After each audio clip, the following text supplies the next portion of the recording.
कोई दिक्कत नहीं है, मेरे फैंस समझ जाएंगे, सारे लोग शांति से देखेंगे। बहुत सारा भीड़ लगा यहाँ पे मालूम शो को देखने के लिए। Thank you. मैट का बहुत मैट ऐसा लगा है ना जो कुछ लोग को दिखाई नहीं देता होगा, तो उसके लिए सॉरी जिनको नहीं दिखाई देता होगा।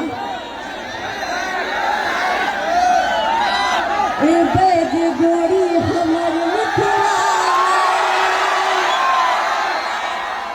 टूटत गुमान बेगूसराय जिला।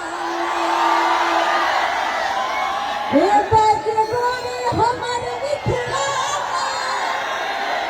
टूटत गुमान बेगूसराय जिला। अहिरा के मैता तोरा में छोड़ को कहता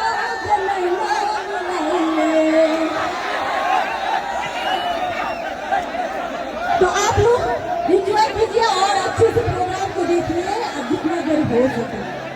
तो लव यू आप सबको माई मनीषा की तरफ से।